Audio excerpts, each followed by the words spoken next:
आज चखना है और साथ में चखना है। करते हैं। रामायण में चखने की बात खामोश।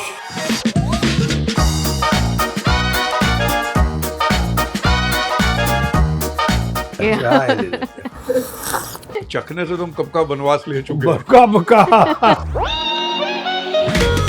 आप दोनों की वाइफ्स ब्यूटी पैजेंट होल्डर रही हैं। किस तरह से पटाया आपने? पटाया भारी। अब जो पिटाई हो रही है हम दोनों की, मदर इन लॉ ने तो एकदम सीधा रिफ्यूज कर दिया। कैसा कटा फटा शक्ल है, गली का गुंडा दिखता है। मेरी बेटी को देखो, एकदम गोड़ी चिट्टी है, मिस इंडिया है मेरी बेटी पूनम चंदी रामानी। ये दोनों को खड़ा करके अगर कभी कलर्ड फोटोग्राफ भी खींचेगा ना, ब्लैक एंड व्हाइट का इफेक्ट आएगा।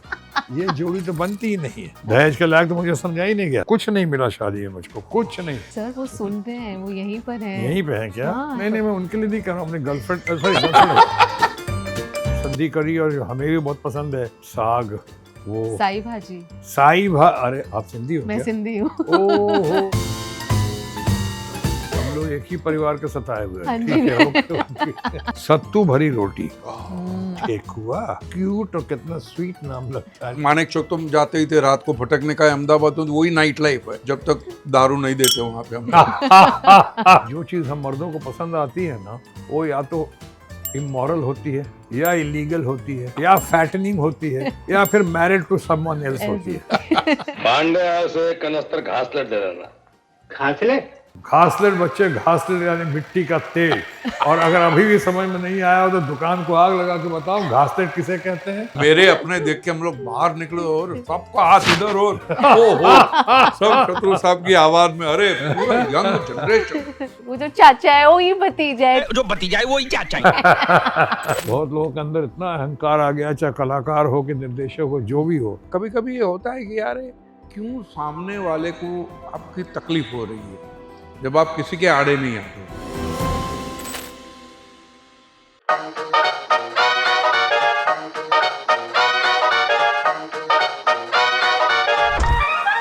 आज हम मिल रहे हैं एक नहीं बल्कि दो लिविंग लेजेंड से। दोनों ही पद्मश्री अवार्डीज और दोनों की ही शुरुआत हुई बिल्कुल जीरो से। पर आज दोनों ही बॉलीवुड के आइकॉनिक स्टार्स हैं। तो आज के संडे ब्रंच पे मिल बैठेंगे तीन यार, शत्रुघ्न सिन्हा जी, परेश रावल जी और आपकी काम्या जानी जी। आज इनको भी दिखा देते हैं कि ये कर्ली टेल्स का स्टाइल है। खामोश। आस्ते बोलो, हम आए हैं शत्रुघ्न सिन्हा जी के घर रामायण में। Let's go.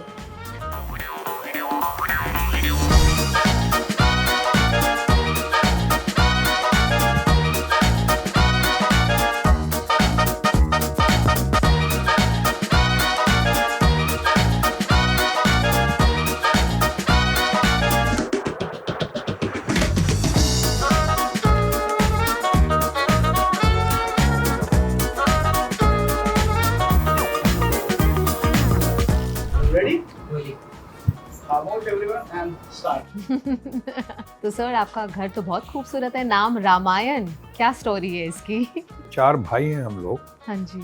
और चारों का नाम जो है Ram, Lakhan, Bharat, Shatrughan. Doctor Ram Sinha, doctor Lakhan Sinha, doctor Bharat Sinha.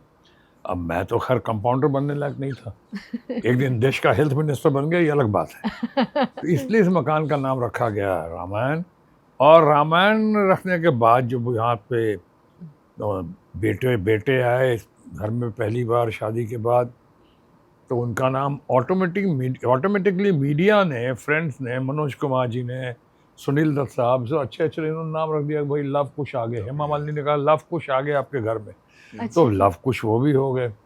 अब भाई परेश जानते हैं, हमारे जो इतने साल काम करते रहे हमारे साथ, पवन कुमार जी, वो भी हनुमान जी के, तो वो भी सारा परिवार। इसलिए ऐसे लोगों ने सजेस्ट किया और मुझे भाया कि इसका नाम रामायण होना चाहिए। और आज सौभाग्य है कि आपके इस कार्यक्रम में संडे ब्रंच पे आज साक्षात्कार हो रहा है मेरा आपका अपने परेश रावल से। इसलिए अगला सवाल आपका परेश रावल से ही होना चाहिए। Thank you so much, thank you so much, such kind words and love. I think हम बहुत लकी है कि संडे ब्रंच हम आप दोनों के साथ एंजॉय कर रहे हैं। वैसे पहली बार हमारे संडे ब्रंच में इतने सारे स्नैक्स है, आज चखना है और साथ में लेकिन चखने की हम चाय पी रहे हैं। क्या बात है। चखना है लाहौल। खामोश। रामायण में चखने की बात, और वो भी परेश रावल और मेरे सामने तो नहीं करे। कतई नहीं। मगर आप कहती हो तो ये हाँ, ये ले चाय लेते ले लेंगे। चाय ले लेते हैं। बिल्कुल। और चीयर्स तो कर cheers। चखने से तुम कब का वनवास ले चुके हो। कब का। अच्छा। तो वैसे किस तरह से आप लोग संडे स्पेंड करते हैं? क्या ऐसा रूल है कि संडे को काम नहीं करते हैं या? नहीं, काम तो हमको पूरे हफ्ते नहीं करना है। अच्छा। Given a chance choice. और शाम को दोस्त लोग आ जाते हैं। नॉर्मली हमारा तो क्या होता है, शाम को संडे को शोज रहता है ड्रामा का, तो हमारा वहाँ जुड़ जाते हैं। तो साहब भी करते थे ड्रामा का शो। बिल्कुल बिल्कुल बिल्कुल। इनके थिएटर देखा, आप बहुत अच्छे एक्सपर्ट हैं, ये माहिर हैं। परेश रावल की थी वो जिसपे हिंदी फिल्म बनी थी, oh my God. Oh wow, I love that movie. हाँ, मैं उसका ओरिजिनल टाइटल जो इन्होंने दिखाया था, इनके इनविटेशन पे गया था मैं। लेकिन जब इनसे बात करता था, चाहे इनके और चाहने वालों से बात करता था, तो वो लोग कहते थे अरे ये तो आपने देखा कुछ नहीं है। लेकिन मैं अभी कह रहा था कुछ लोगों को, अगर पूछो परेश से, अगर परेश नहीं करते हैं, जब मुझे जोर दे रहे थे, हमने को तो सैकड़ों 500 से कितने शोज हो चुके हैं, पति पत्नी और मैं के।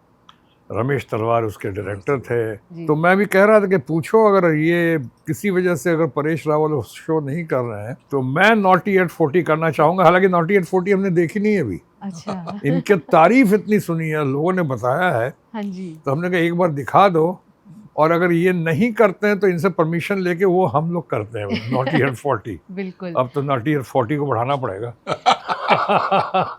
खामोश। आप दोनों में एक और चीज कॉमन है, आप दोनों की वाइफ्स ब्यूटी पैजेंट होल्डर रही हैं। तो आप जरा बताएंगे स्टोरी, किस तरह से पटाया आपने? पटाया भारी। आज तक ऐसा झेल रहे हैं हम लोग। दोनों की कहानी वही है, घर घर की कहानी है। तो उस समय तो तथाकथित पटाया होगा, लेकिन अब जो पिटाई हो रही है दोनों की। पटाया जैसा कुछ नहीं, लेकिन होता है ना कभी कभी दिल से आवाज निकलती है और भगवान भी सुन लेते हैं। हाँ वो जी। पूरी कायनात आ जाती है साक्षात्कार करने के लिए। ऐसा ही हुआ था। जो पटाने का जिक्र किया आपने, हमारी मुलाकात हुई थी पटना से। मैं FTII के वो आ रहा था। अच्छा। मेरा FTII में सिलेक्शन हो गया था। हाँ जी। और वहाँ मैं आ रहा था और ट्रेन में, और ट्रेन के डब्बे में ही मुलाकात हुई। इतनी सुंदर लड़की मैंने कभी नहीं देखी थी। और मेरे साथ कुछ लड़के आए थे वहाँ पर छोड़ने मुझको। छोड़ने तो मुझे आए थे, लेकिन वो छेड़ने के मूड में थे। इतनी लड़की को, सुंदर लड़की देखी और मैंने कभी देखा ही नहीं था। और पटना से पुणे आ रहा हूँ पहली बार, बिहार से जय महाराष्ट्र आ रहा हूँ। हाँ जी। अब जय महाराष्ट्र के दौर में मैंने कहा छेड़ना मत, मैं अकेले जा रहा हूँ पुणे ही शूट। रास्ते में बड़ी पिटाई करेंगे घर वाले, उसे बचाने कौन आएगा, तुम लोग तो छेड़ के चले जाओगे, कुछ करना मत। बड़ी मुश्किल से वहाँ बचाया, प्रोटेक्टिव रहा, मैं बचा लिया। उसके बाद ट्रेन की कहानी कुछ ऐसी है, पहली मुलाकात की। मैं रो रहा था, इसलिए रो रहा था कि पहली बार घर छोड़ के आ रहा था। आज तक कभी हॉस्टल गया नहीं, कभी बिहार के बाहर गया नहीं। पटना से पुणे, ये भी नहीं पता था हॉस्टल में कैसे रहेंगे, पेमेंट कैसे होगा, कैसे कब आएगा तनख्वाह, सैलरी कब आ जाएगी, चाहे उसकी फीस कब आ जाएगी, कुछ पता नहीं था एकदम। और घर का छोटा बेटा बिहार में कहते छुटका बहुआ, माँ बेहोश हो गई थी आते वक्त। कैसे मैं रोता रोता आया वहाँ पे। ये रो रही थी इसलिए कि इनको मेरी सासू माँ ने, जो बाद में सासू माँ बनी, किसी बात पर डांटी इनको। कोई बात कुछ कह नहीं होंगे, छोटी बच्ची थी, स्कूल की थी, क्रेडल स्नैचर बोलती मुझे। अब घटना ऐसी घटित हुई कि ये रो रही थी, मैं रो रहा था।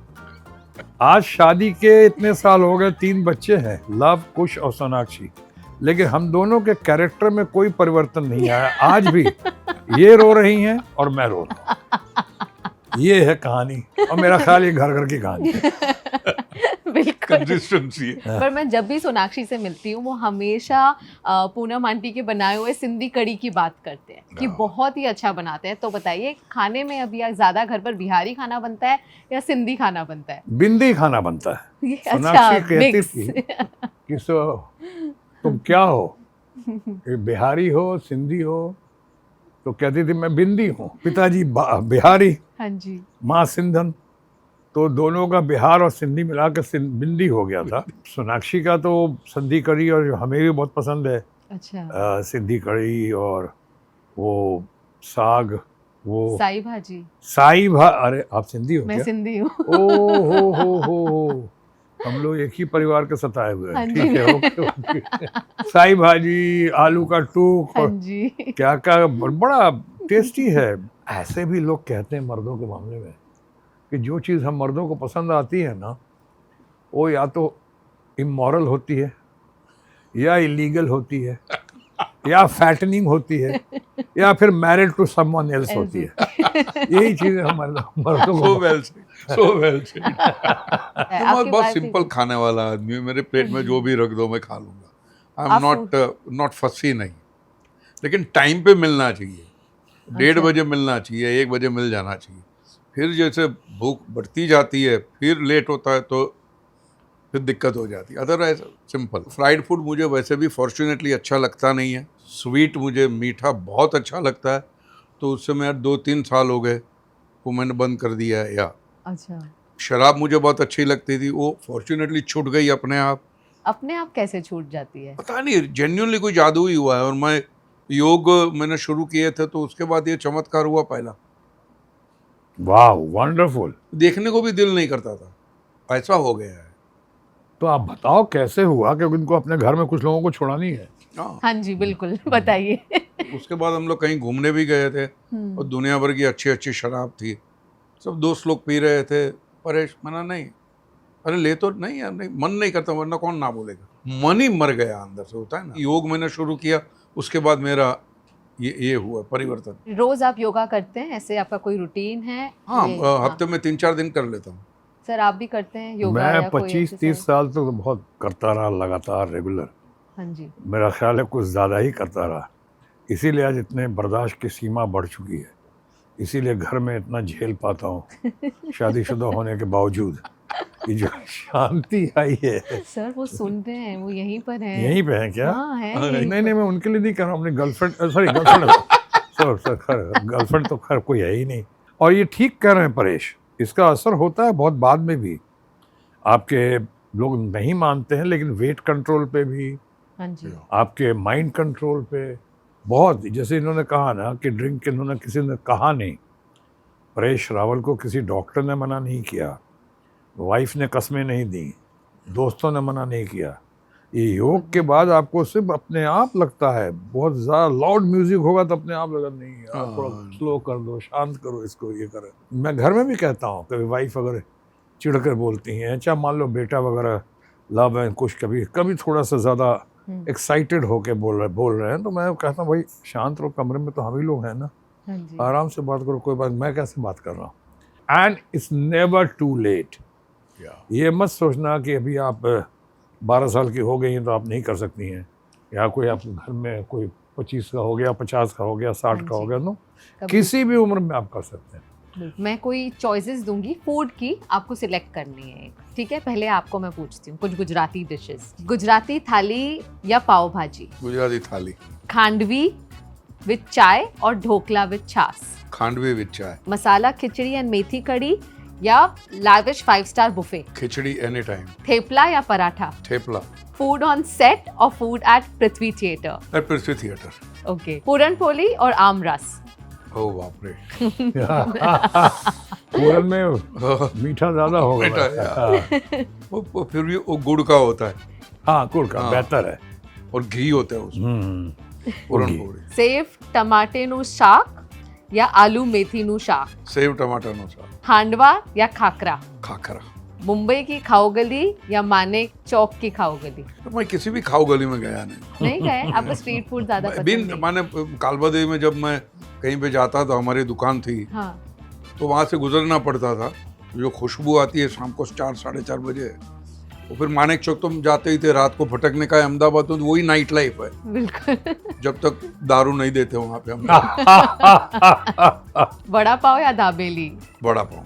आपके लिए भी कुछ चॉइसेस हैं। घर का बनाया हुआ खाना बाय पूनम जी या lavish 5 star buffet? Any day घर का बनाया हुआ खाना जो पूनम जी बनाती हैं, या पूनम जी की निगरानी में जो बनता है। पटना का लिट्टी चोखा या सिंधी कड़ी घर की?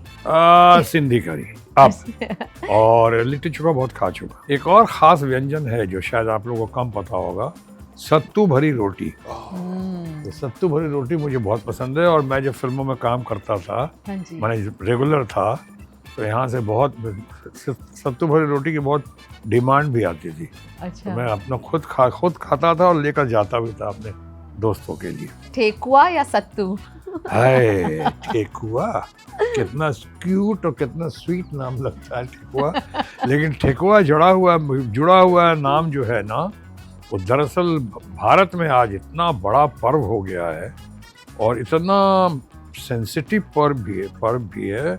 छठ हाँ जी। मैया का जो व्रत होता है ना, जितना अनुशासन, जितना डिसिप्लिन, जितना महान व्रत है वो, शायद ही कोई ऐसा व्रत अब होगा जो छठ मैया का सूर्य देवता को जो अर्घ देते हैं हम लोग, चाहे हमारे परिवार के लोग, सालों से करता है। इसलिए ठेकुआ बहुत पसंद है, हाँ जी। लेकिन टाइम लिमिट है। सत्तू बहुत पसंद है, सत्तू तो हाँ हर जी। बार ले सकते हैं आप, बट बिल्कुल। ठेकुआ को एक सीजन आता है, उस हाँ सीजन जी। में ज्यादा पसंद आता है। पटना के समोसे या मुंबई का वड़ा पाव? हाँ, जब स्ट्रगल करता था तो मुंबई के वड़ा पाव से, अच्छा। जय महाराष्ट्र में वड़ा पाव जो है, आज तक कोई ऐसा नहीं होगा जिसका गुजारा नहीं हुआ होगा वड़ा पाव। तो इसलिए मैं एहसानमंद हूँ वड़ा पाव का। सिंधी साई भाजी या दाल पीठा?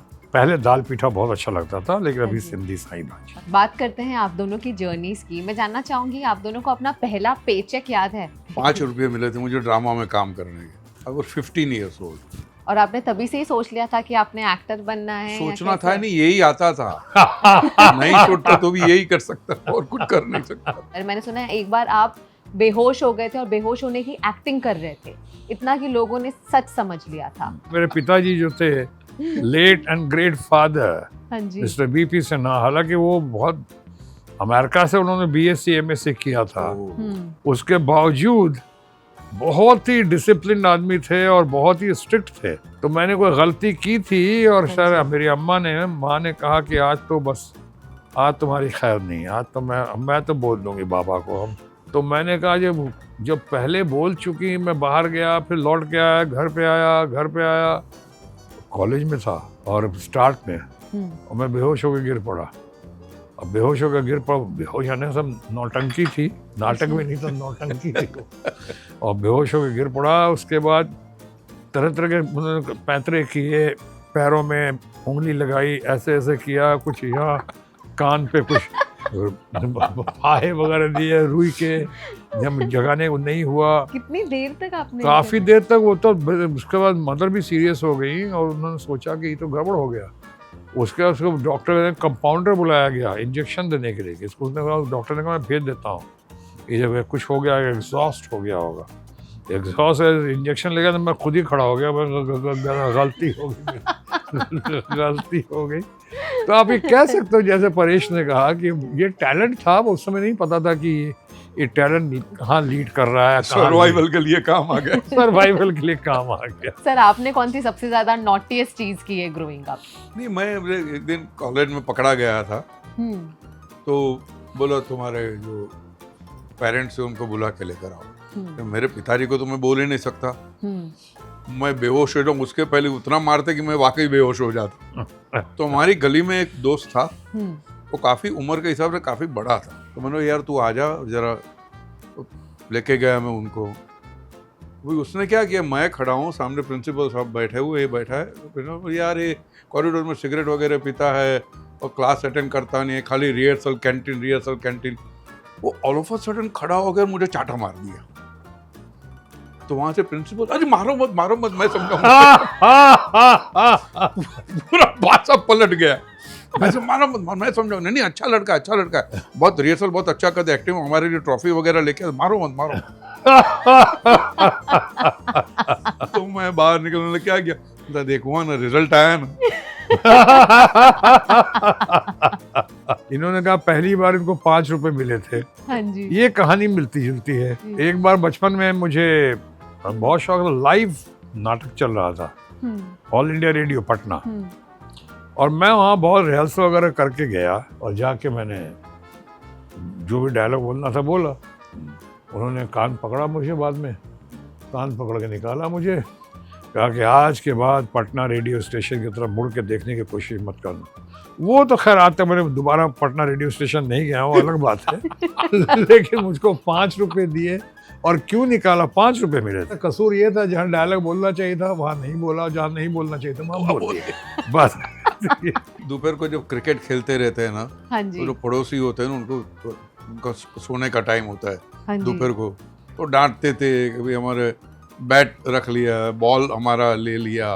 उनके अंडर गारमेंट सूखते रहते थे, हाँ जी। तो वहाँ पे खुजली लगा देते थे। लाहौल विला। अब एनएम कॉलेज में जहाँ गए वहाँ पर आसपास कोई हैंग आउट एरियाज हुआ करते थे, या ज्यादा टाइम आप अपने काम में ही लगा नहीं, देते हमारे थे रिहर्सल acting हॉल में? से कैंटीन, रिहर्सल हॉल से कैंटीन, बीच में कोई बस स्टैंड वाली कोई वो मगजमारी नहीं थी। जो भी हमको अगर आवारागर्दी भी करनी थी, रिहर्सल हॉल में ही हो जाती थी खत्म। अच्छा। सर, आप भी जब पटना से आए टू मुंबई, आज तो बहुत ही सुंदर टचवुड रामायण घर है आपका, पर क्या सपना लेकर आए थे आप कि आपको एक्टर बनना है, पैसे कमाने हैं? सपने तो बहुत कुछ थे, हालांकि डर लगता था कि कटी फटी शक्ल थी, और मुझे लगता था कि ये कैसे एक्टर बनूंगा वहाँ पे। वो लोग कहते भी थे कि ये कटी फटी शक्ल कुछ कर लो, इसको क्लासेस। बिल्कुल नहीं सर। लोग कहते उस वक्त, मैंने शुरू में होता है, मैं तो चला भी गया था, डॉक्टर से बात भी करते प्लास्टिक सर्जरी वाले से कि इसका इलाज करो, इसका सर्जरी करके ठीक करो, कर देंगे। लेकिन देव साहब के पास गया, देव साहब बहुत मानते थे, देवानंद साहब। हाँ जी। उन्होंने कहा कभी मत करना, तुम्हारी पर्सनालिटी जो है, अगर तुम कामयाब हो जाओगे तो यही तुम्हारा सिग्नेचर स्टाइल हो जाएगा, लोग यही पसंद करेंगे, कभी मत करना। और ये उन्होंने कहा देखो मेरे दांत के बीच में एक गड्ढा है, और वो मैंने आते फिलअप नहीं करा है। लोग वही कहते हैं, लोग उसको अदा मानते हैं कि यह देवानंद के दांतों के बीच में गड्ढा है।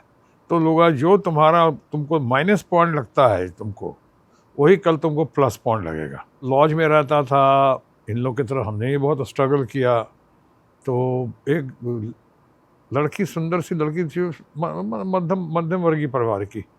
मैं जहाँ बस पे जाता था, तो बस पे खड़ा होकर मैं अपना बस का इंतज़ार करता था, तो एक लड़की सामने से आती थी। मुझे लगता था कि शायद मुझको इनकरेज कर रही है, मुझे पसंद कर रही है करके, मुझे लगता था। अच्छा। कि हो सकता है सही ना भी हो। तो सामने देखती थी मुझको, मुझे बहुत अच्छा लगता था। तो फिर मैंने बस यही सपना था, अरे इसके पास एक फिएट गाड़ी भी है, अगर इसके शादी हो जाए, इसके पास 2 बेडरूम एक फ्लैट भी है, अगर ये शादी के लिए हाँ कर दे तो मेरा तो स्ट्रगल पूरा कामयाब हो जाएगा, मैं यहीं रह लूँगा, गाड़ी भी है, सेट हो जाऊँगा। आपके पास फिएट गाड़ी थी ना एक? वो तो बाद में ना, बाद में कई गाड़ियाँ हुई बाद में, लेकिन उस समय उस लड़की को फिएट गाड़ी पे देखता था तो मुझे लगता था यार ये मान जाए ना, अगर ये कर दे। हाँ, पर आपको दहेज में ना मिले वो सब तो? दहेज के लायक तो मुझे समझा ही नहीं गया। जब मेरी शादी हुई, हाँ जी। बड़ी मुश्किल से शादी हुई, मेरी पत्नी ने, जब उनके घर वालों ने हाँ की, कितने साल इंतजार के बाद, और जब पहली बार ऑफर गया, बड़े भाई जो अमेरिका में साइंटिस्ट हैं, डॉक्टर राम सिन्हा, वो हम न्योता लेकर गए, तो मदर इन लॉ ने तो एकदम सीधा रिफ्यूज़ कर दिया। कहता है तुमने शक्ल देखी अपने भाई की, कालिया, उसका शक्ल एकदम देखो, कैसा कटा फटा शक्ल है, गली का गुंडा दिखता है, कालिया है। मेरी बेटी को देखो, कितना दूध का धूला दिखती है, एकदम गोड़ी चिट्टी है, मिस इंडिया है मेरी बेटी, पूनम चंदी रामानी। अब कहा कि दोनों को खड़ा करके अगर कभी कलर्ड फोटोग्राफ भी खींचेगा ना, कलर्ड फोटोग्राफ खींचेगा तो ब्लैक एंड वाइट का इफेक्ट आएगा, ये जोड़ी तो बनती ही नहीं है। तो जोड़ी ने कट कर दिया। बाद में मेरा फॉर्चुनेटली बाद में मान गई वो, और शादी हो गई ये करके। लेकिन मैंने पॉइंट वो कह रहा, दहेज के काबिल नहीं समझा। बड़ी मुश्किल से, कुछ नहीं मिला शादी में मुझको, कुछ नहीं ना, खैर मुझे लेना भी नहीं था, लेकिन मिला भी नहीं। अब मिला तो एक बड़ी अच्छी अंगूठी दी मुझको। अच्छा। एक अंगूठी दी, तो अंगूठी दी उनका, अच्छा वेडिंग रिंग टाइप का, बहुत बढ़िया था। तो हमारी मती मारी गई कि हमने कह दिया कि अरे ये तो थोड़ी लूज है, ये ठीक फिट नहीं होती है। तो मदर इन लॉ ने कहा, किसी को बुलाया अपने रिश्तेदार को, कहा ये देखो ये अंगूठी, अरे इसको ठीक करवाओ ना बाबा। ये तो ठीक नहीं है, इसका हमारा दामाद है, अंगूठी ठीक नहीं है। कहते जल्दी ठीक करा, बहुत था, डायमंड था उसमें, गोल्ड था, क्या क्या था, हाँ जी। ठीक करवाओ।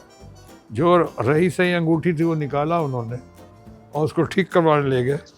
वो दिन और आज का दिन, वो अंगूठी कहाँ गई पता नहीं चला मुझको। वो अब तक ठीक हो रही अब है। तो ठीक हो रही है। हाँ। उस काबिल ही नहीं था ना मैं तो। अगर मैं आपको पूछूं आपके करियर का सबसे हाई पॉइंट आपको कौन सा लगा? मैं सरदार पटेल फिल्म जब मैंने की तब, एक तो पहली बायोपिक थी मेरी ज़िंदगी में एज एन एक्टर, और उनका कैरेक्टर करने को मुझे मिला। वो करने के लिए मुझे काफ़ी सारा पढ़ना पड़ा, तो मुझे देश के इतिहास के बारे में पता चला। वो करने के बाद मैं सम टोटल पूछा, मैं कहूँगा मैं एक अच्छा नागरिक बनाऊँ, एक जिम्मेदार नागरिक बनाऊँ, तो मेरा देश कितना महान है ये बात भी मेरी समझ में आई है। इन्होंने कहा ना सरदार पटेल का, तो हमने भी जिक्र किया हाँ जी। ये करके, लेकिन कितना भी कर लो लगता है इससे भी अच्छा कर सकते थे। जो चेतना थी या मिलाप थी, कई सदियों से, कई जन्मों से गुलजार साहब के साथ मेरे अपने, उसका दुलाल गुहा के साथ दोस्त, उसके बाद दोस्ताना और काला पत्थर और शान से पहले सुभाष घई हमारे फैमिली फ्रेंड हैं, और उनके साथ कालीचरण, विश्वनाथ, गौतम गोविंदा। मुझ जैसा आदमी एक चांडाल की भूमिका कर रहा था, तो किसी ने, सब ने एतराज़ किया कि हाँ, तो सिर्फ चांडाल एतराज़ कर रहा था कि भाई ये बूढ़ा आदमी तो जा रहा है, प्रस्थान कर रहा है, इसको जाने दो। बट ये कहाँ की शराफत है कि मैं इतनी छोटी लड़की, जिसने दुनिया नहीं देखी है, अभी 16 साल की, 17 साल की है, ब्राह्मण की बेटी है, और उसको मैं सती कर दूँ, चला दूँ, ये मुझसे नहीं होगा। तो ये हमारे लिए एक बहुत लर्निंग एक्सपीरियंस था, है ना, जो कहता हूँ मैंने, लर्निंग एक्सपीरियंस। ब्यूटीफुल फिल्म, बड़ी ब्यूटीफुल। तुमने देखी थी? मैंने देखी थी सर। बहुत सर। बढ़िया, और वहाँ सीखने का बहुत मौका मिला। बढ़िया तो है, लेकिन उसके बावजूद लगता है अरे काश इसको ऐसे किया होता, वो इसको थोड़ा अच्छा किया होता, कर सकते थे। और ये मैं कहूँगा ये अच्छी क्वालिटी है, ये होना चाहिए। जब खुद से सेटिस्फाइड ना हो आजकल तो काम बहुत से। लोगों के एटीट्यूड ऐसे हो गए हैं, हाँ जी। बहुत लोगों के अंदर इतना अहंकार आ गया, चाहे कलाकार हो कि निर्देशक हो, जो भी हो, उन लोग का ऐसा हो गया कि वो लोग समझते हैं कि हमने जो कर दिया हाँ जी। वही ग्रामर है, वो कर दिया वही आखिरी वर्ड है। वो फुल स्टॉप है। बात करते हैं निकिता रॉय की, द फिल्म निकिता रॉय। आप दोनों ने पहले तो काम किया, but Paresh ji, it's your first time of working with Khush Sinha, it's his directorial debut. कोई सिमिलैरिटीज हैं इनमें और खुश में when it comes to work? As a persona जो शत्रु साहब का है, confident, in control, commanding authority without shouting और एनीथिंग, एंड श्योर फुटेड, ये जो है ट्रेट एज अ डायरेक्टर, ये बड़े कमाल के, एंड फर्स्ट टाइम। बिल्कुल। एंड दूसरी बात ये कि मुझे पता नहीं, एक होता है कि पॉलिटिशियन के बेटे होते हैं, so well cultured, well groomed, इतने अच्छे, पे पता भी नहीं चले कि नहीं तो होता है कि घर में पिताजी इतने बड़े स्टार है, इतने बड़े पॉलिटिशियन है, समाउ एक एरोगेंस वगैरह ऑटोमेटिकली आ जाता है, effortlessly, but nothing of that sort. And he was well behaved with each and everybody. ये नहीं कि भैया आप परेश है या आप कोई एक्टर है, तो ईच एंड एवरीबडी, सबके साथ। और दूसरी बात ये थी कि फर्स्ट टाइम प्रोड्यूसर थे निकी विकी बगनानी, यंग लड़के हैं दोनों। हाँ जी। तो वो भी, उनको भी संभाल के चलना है, वो नैया भी संभालनी है आपको।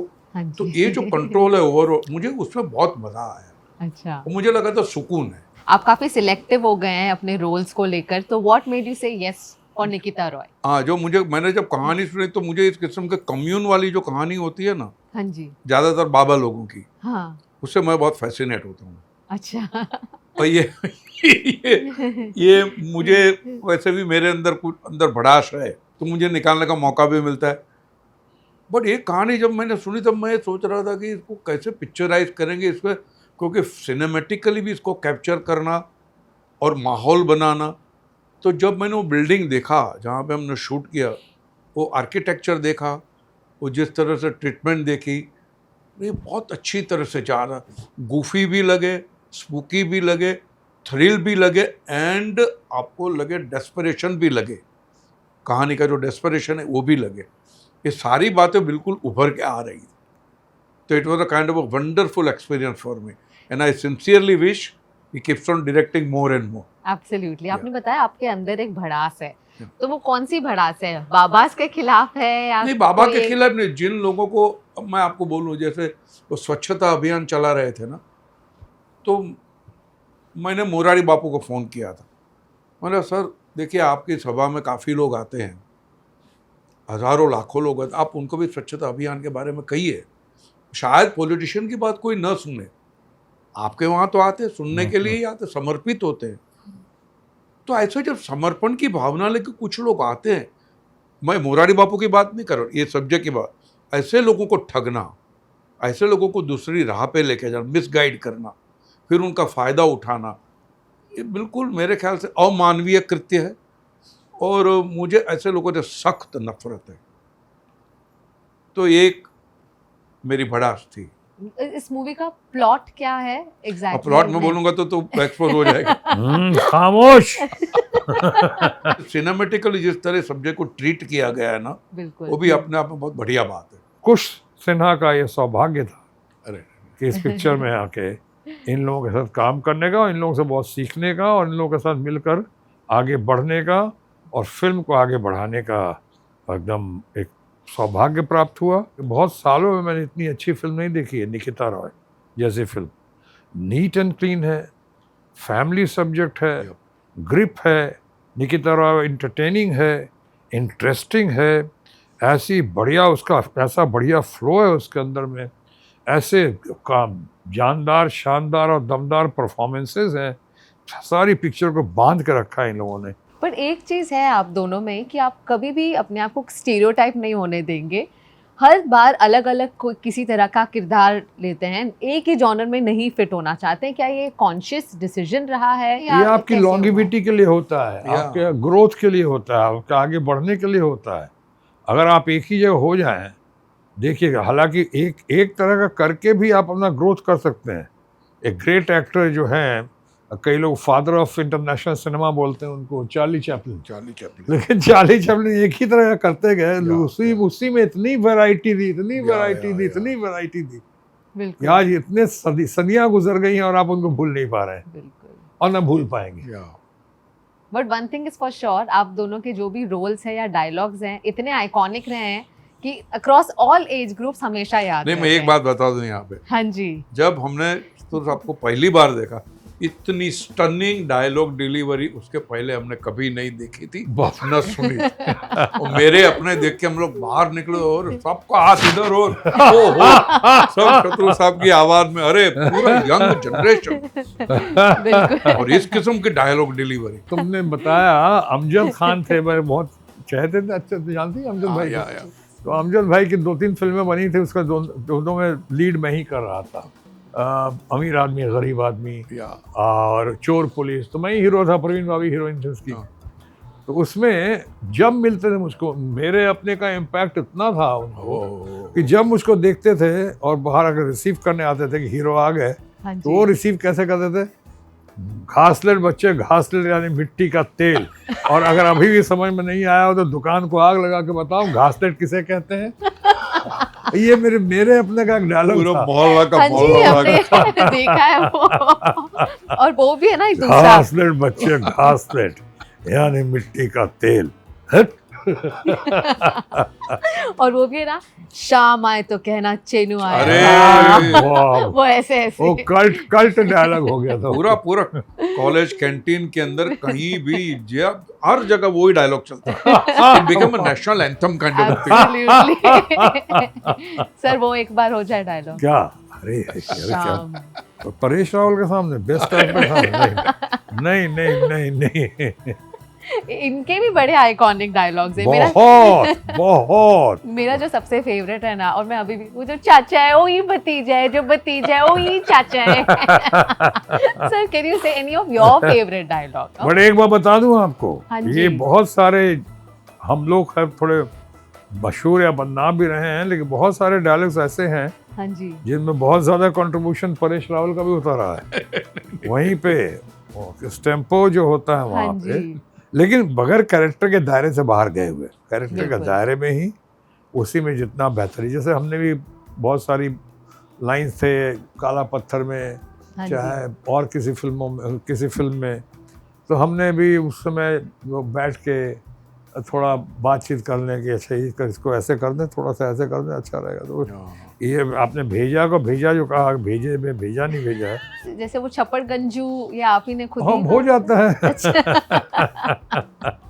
लेकिन मैं देख रही हूँ खामोश आपने हमें 4-5 बार तो बोल दिए, now it is become a part of your life खामोश। मुझे खुद पता नहीं, कई लोग मुझसे पूछते हैं हाँ जी। कि ये खामोश जो है ये कौन से फिल्म में बोला था, कैसे, अरे प्रहलाद नीलानी के फिल्म में कहीं की उसमें है, किसी में कह दिया होगा, किसी में कट के बदले खामोश। अब ऐसा कभी पता नहीं कौन सी अदा किस फिल्म की पसंद आ गई।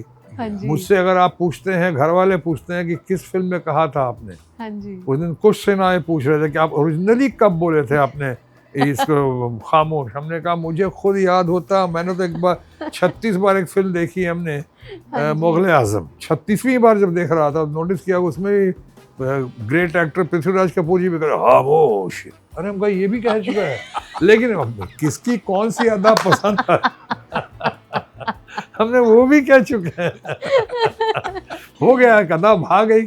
हाँ जी। अंदाज बयां हर बात को एक नई शक्ल दे देता है, अंदाज बयां हर बात को एक नई शक्ल दे देता है, वरना इस दुनिया में कोई बात नई बात नहीं। ओहो। जिस तरह से आप बोलते हैं उस पर तो ट्रेडमार्क लग ही गया है कि ये आप ही का स्टाइल है। सोनाक्षी ने कहीं कहा कि बच्चे भी थे, लव कुश भी थे, बहुत पहले कोई अमेरिका में कहीं था, तो कार पार्किंग में गया था, तो अमेरिकन आया वहाँ से, जब वो क्या आप इधर आ जाइए, राइट में आ जाइए, लेफ्ट में आ जाइए। अचानक उसने मुझे तो बोला खामोश। अरे सुना, ये तो सुना। अब मैं उसको कैसे खामोश बोलूं? खामोश यूं खामोश। सर आपको ऐसे किसी पर्टिकुलर डायलॉग के लिए बोलते हैं? यार वो हेरा फेरी का चलते रहता है, बाबूराव का स्टाइल है। अरे वाह, अरे वाह। बट नाउ लुकिंग बैक, आज आपका सक्सेस के लिए क्या डेफिनेशन है? मुझे मेरे काम से संतुष्टि मिलनी चाहिए। मैं पैसे के मामले में नहीं देख रहा हूँ। पैसा तो ऑफकोर्स मिलना चाहिए, वो संतोष मिलना चाहिए, आपने अच्छा काम किया और अच्छे लोगों के साथ काम किया। क्योंकि पैसे के अलावा आप काफ़ी बाकी की चीज़ें भी काफ़ी घर पे लेके जाते हैं। द रिलेशन, उनका जो आदान प्रदान है विचारों का, वो भी आप घर पे लेके जाते हैं। तो एक टेक अवे गिफ्ट भी होनी चाहिए, आप उनको देते, वो आपको देते, ये ज़रूरी होता है। सर आपके लिए सक्सेस का क्या डेफिनेशन है? नहीं, सक्सेस है आपके लिए है एक तो जहाँ आपको संतोष की प्राप्ति होती है वो आपको है, आपको संतोष का, कुछ लोग बैरोमीटर नापते हैं कि सामने वाले से मैं आगे हूँ पीछे हूँ। आपने कहानी सुनी होगी कि कोई प्रभु के दरबार में गया और हाँ उसने कहा कि सो भाई हमें बहुत ठंड लग रही है, हमारे पैरों में जूता नहीं है, जूता दो प्रभु, जूते के बगैर मैं रह नहीं सकता हूँ। तो प्रभु से मांगते हैं, थोड़ा आगे बढ़ा तो देखा एक बच्चा और बैठा हुआ है, उसके टांग नहीं थी एक। तो उसने कहा प्रभु मैं समझ गया, कुछ नहीं, और भी लोग हैं दुनिया में जिनको और भी सेवा करनी है हम लोगों को, उनको पहले ठीक करो, हम तो हो जाएंगे फिर भी। तो ये एक संतोष का की प्राप्ति जैसा परेश रावल ने कहा वो है। और आपके अंदर की जो कितना आपको लोग प्यार दे रहे हैं, आपको कामयाबी के साथ साथ बहुत सारे कामयाब लोग हैं बट उनके पास वो आज रेस्पेक्ट अर्न नहीं किया है। सर आप लोग ने इतनी सारी फिल्में की है and of course seen success, looking back आपको क्या लगता है एक चीज़ जिससे आपको सक्सेस मिली, is it hard work, is it your destiny या लक, क्या लगता है आपको? लक, अगर आपका दरवाज़ा खटखटाता है तो उसकी आवभगत करने के लिए आपके पास टैलेंट चाहिए। बहुत अच्छा। और फिर उसको बरकरार रखने के लिए मेहनत, लगातार मेहनत करनी पड़ती है। You can't take things for granted, अब ये हो गया बस मेरा चलता रहेगा, नो, और मेहनत करनी पड़ती है। आपने कभी काउंट किया आपने कितनी फिल्में की हैं? नहीं।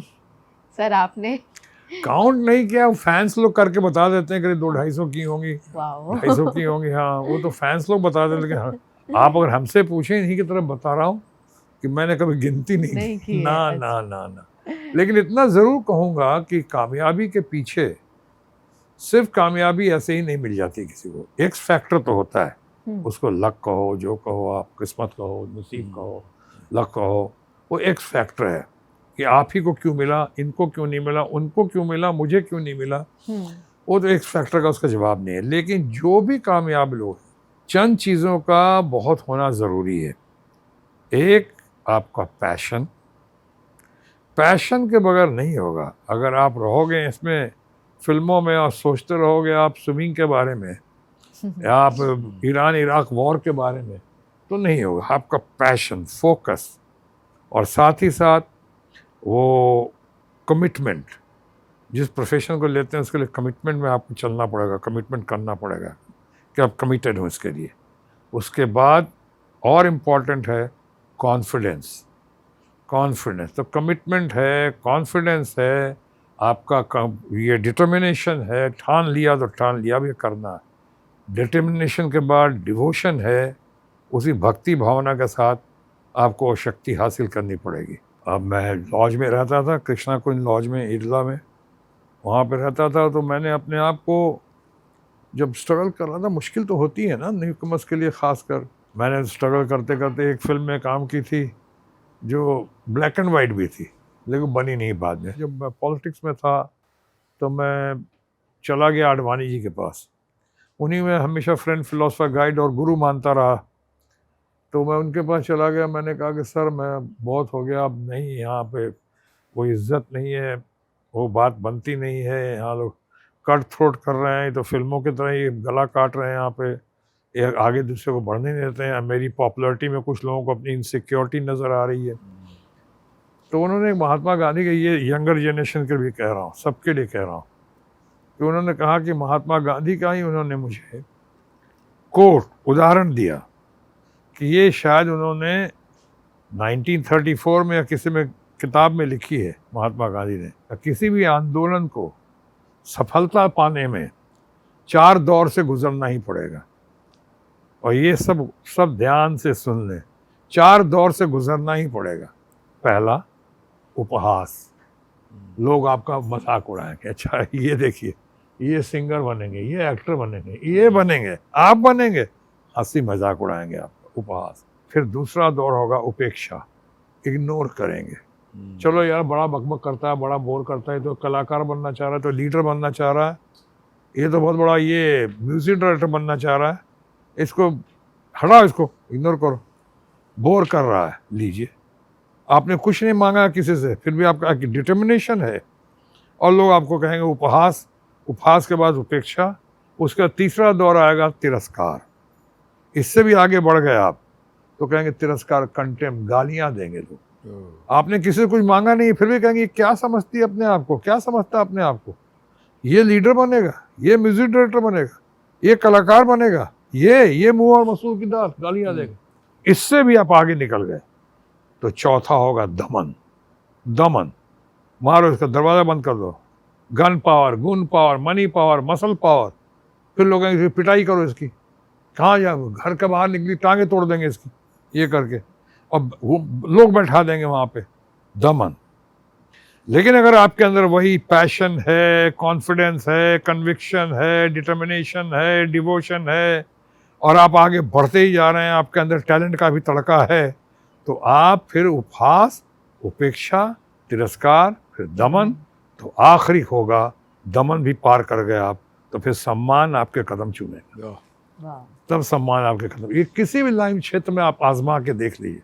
तो आप कह रहे थे कि यंगर जनरेशन के लिए, न्यू कमर्स के लिए, मैं वही कह रहा हूँ, उपदेश नहीं दे रहा हूँ, वही कह रहा हूँ जो मुझे खुद लाल कृष्ण आडवाणी जी ने कहा था, और उन्होंने कोट किया था भारत के राष्ट्रपिता महात्मा गांधी को। जैसे सर बता रहे, कभी कभी ये होता है कि यार ये क्यों सामने वाले को आपकी तकलीफ हो रही है, जब आप किसी के आड़े नहीं आते हो तो क्यों तकलीफ हो रही है, कभी कभी मुझे विचार आया है। और लेकिन मुझे कभी वो किसी की सक्सेस से मुझे, अगर किसी ने अच्छा काम किया तो मुझे तकलीफ होती है, साला इसने कैसे किया, उसकी मर्सिडीज BMW से मुझे कोई लेना देना नहीं है, बिकॉज वो मेरे दिमाग में नहीं है वो, और इसने अच्छे ये शॉट कैसे दिया, कैसे अच्छी एक्टिंग कर ली, तो ये तकलीफ होती है कभी कभी। तो आपने भी पॉलिटिक्स ज्वाइन किया फिर छोड़ दिया, वो आपको भाई नहीं, आपको अच्छा नहीं लगा या कोई वजह नहीं, मैं थी? समझता हूँ पॉलिटिक्स बड़ी उम्दा चीज़ है और बहुत ही उम्दा चीज़ है, लेकिन मैं कर नहीं सका। और मैं गया था वैसे भी लिमिटेड इनिंग खेलने के लिए ही गया, मुझे करियर बनानी नहीं थी, क्योंकि I am not cut out for that. Highly honest, बहुत Right. अच्छा, देखो अप्रिशिएट करता हूँ। हाँ जी, I know not everybody is cut out for politics. बहुत ही बढ़िया रहा आप दोनों से बात करके। Thank you very much. And we are looking forward to Nikita Roy, and I'm sure it'll be a great movie. Wish you all the best. And all the best to Kush as well, Yeah. who's making his directorial debut, and Oh, also yeah. to Vicky. I'm sure he's doing Yeah, great. yeah. Congratulations, and all the best to you too.